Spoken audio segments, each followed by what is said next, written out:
네, 가수 정준영 씨와 바로 로이킴 씨가 함께 불렀던 노래죠. 먼지가 되어.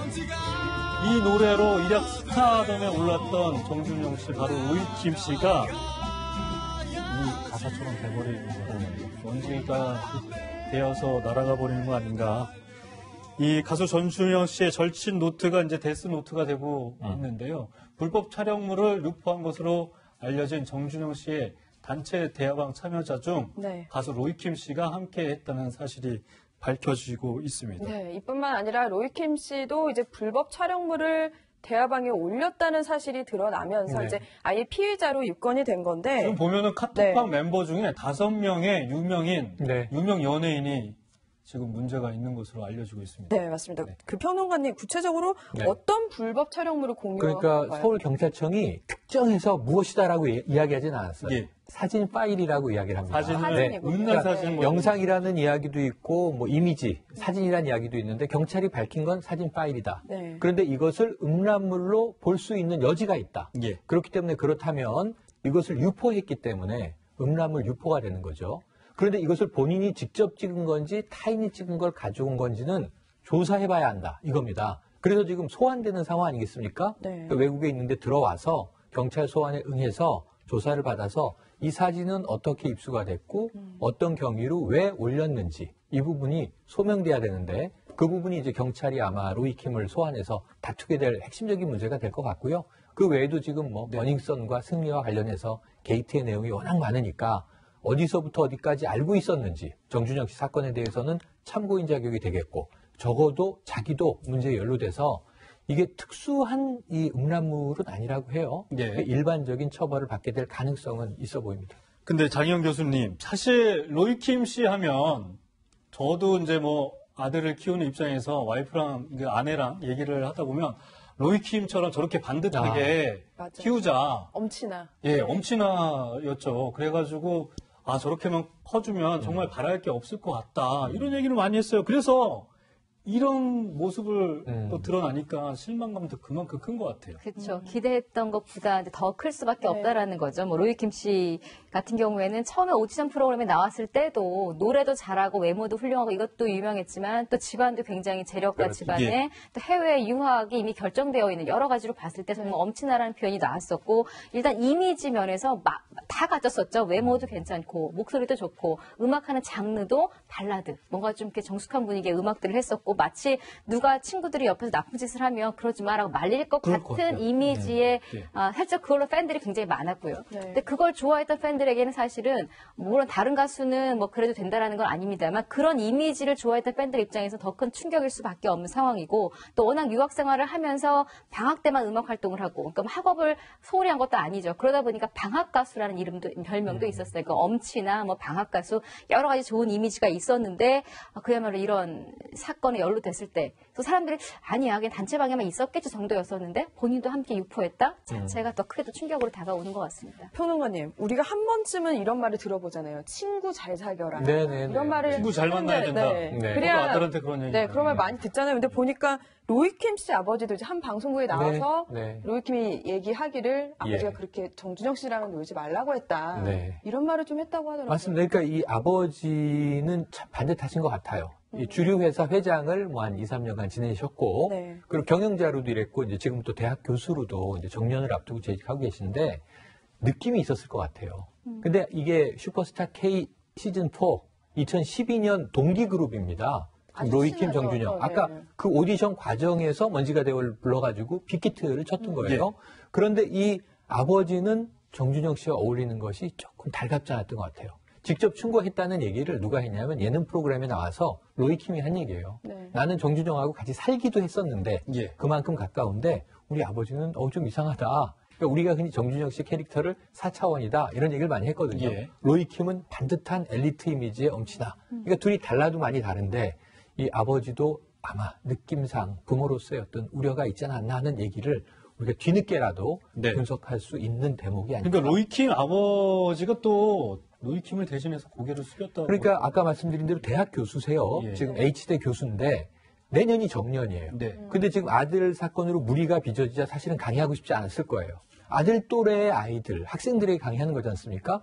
그런데 내년 정년이기 때문에 올해 강의를 뺄 수 없다. 이건 아마 이제 사명으로 받아들이신 것 같아요. 예. 그래서 강의를 하다가 아이들이, 학생들이 뻔히 알고 있는 상황일 테니까 선제적으로 먼저 자, 로이킴 아버지가 난데 로이킴의 문제는 모두 다 나의 문제다. 부모의 책임이다. 이런 얘기를 하고 강의를 시작한 것 같아요. 네. 이걸 들은 학생이 게시판에다 글을 올린 겁니다. 사실 로이킴 아버지가 무슨 죄냐. 거기에 대해서 이제 그 사과했던 이야기들이 회자되면서 여러 가지 이제 이야기들이 나왔는데 또 여기는 또 비판도 있습니다. 그러니까 아버지로서의 뭐 회한은 충분히 있을 수 있지만 예. 그게 로이킴의 허물을 덮을 수는 없다. 이런 이야기를 또 하고 있습니다.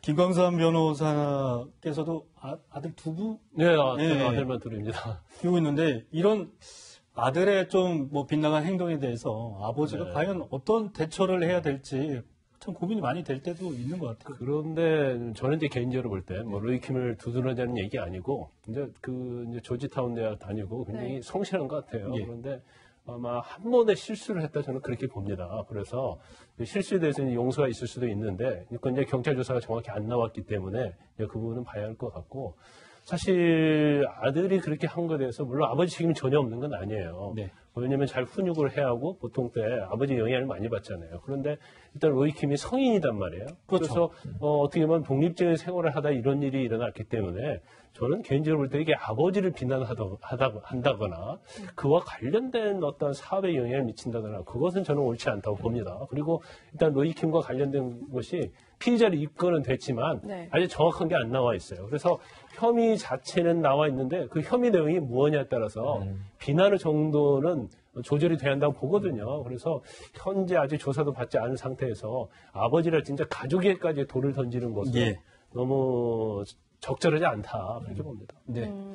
또 한 명의 이제 오디션 프로그램 출신 가수인데요. 이 평론가님 교수님 에디킴 씨 있잖아요. 예. 이분도 음란물 유포 혐의로 피해자 신분이 됐네요. 예, 좀 전에 화면에도 나왔었고 로이킴과 이제 에디킴이란 또 다른 가수가 역시 이 단체 대화방에서 음란물을 유포했다는 이제 혐의를 받고 있는데 네. 일단 소속사 측에서는 본인이 뭐 촬영하거나 이런 것이 아니라 그냥 인터넷에 떠도는 사진 하나를 공유했을 뿐이다라는 입장을 내세우고 있습니다. 그렇지만 예. 뭐 이거 자체가 어쨌든 안 올렸다는 거는 아니잖아요. 이제 올렸다라는 것이고 다만 에디킴 측에서는 발빠르게 이런 입장을 내는 것 자체는 워낙 정준영 씨가 유포했다는 동영상이나 이런 것들 수위가 너무 높다 보니까 함께 유포자다라는 이름만으로 같이 이미지가 그만큼 훼손되는 것을 막기 위해서 아마 이런 입장을 내세우진 않았나 싶긴 하지만 또 일부 팬들 입장에서는 사진 한 장을 올렸더라도 심지어 인터넷에 떠도는 걸 올렸더라도 올린 게 사실이라면 본인이 스스로 팬들에게 사과를 하는 게 왜냐하면 에디킴 씨 같은 경우에는 그 방송 활동을 왕성하게 한다라기보다는